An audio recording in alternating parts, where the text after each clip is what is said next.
Dear viewers, Generation on TV, I welcome you.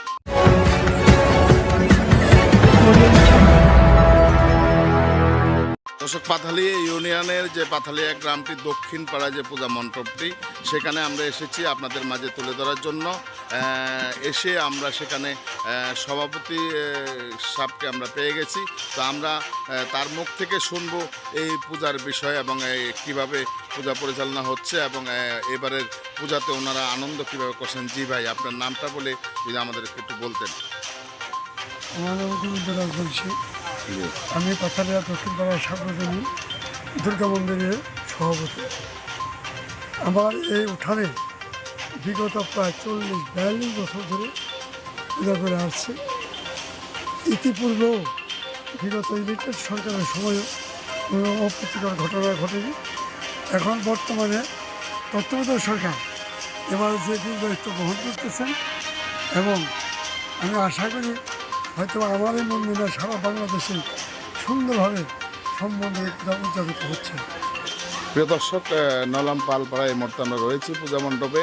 সেখানে আমরা পেয়ে গেছি সাধারণ সম্পাদকের পূজা মণ্ডপ কমিটির এবং পাশাপাশি যিনি এখানকার মুরব্বী, ওনাকেও পেয়েছি। আজকের এই পূজা মণ্ডপের উৎসবের বিষয়ে আমাদেরকে ওনারা কিছু বলবেন। আপনার নামটি বলে আমাদেরকে একটু জানাবেন। আমার নাম সুরেশ পাল। আমি এই বাড়ির ক্ষুদ্র একজন সন্তান।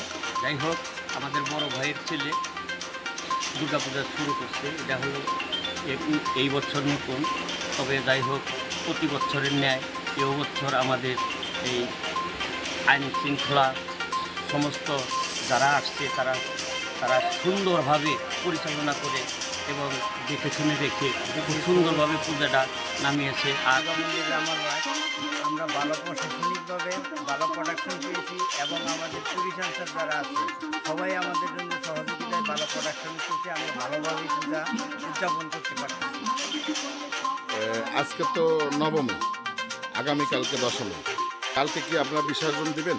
হ্যাঁ, কালকে আমরা বিসর্জন দেব। কখন দিবেন? আমাদের 10টায় টাইম সকাল। সভাপতি গোবিন্দ পাল।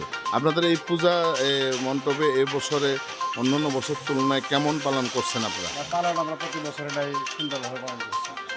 প্রশাসনিক কোনো সাপোর্ট আপনারা পেয়েছেন? হ্যাঁ, পেয়েছি। কোনো ঝামেলা নেই? না, কোনো রকম অন্য বছর তুলনায় কি এবার পূজা মণ্ডপের আপনাদের পূজা উৎসবটা কি সুন্দর হচ্ছে?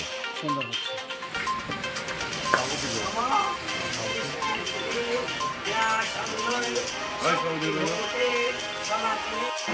করছি।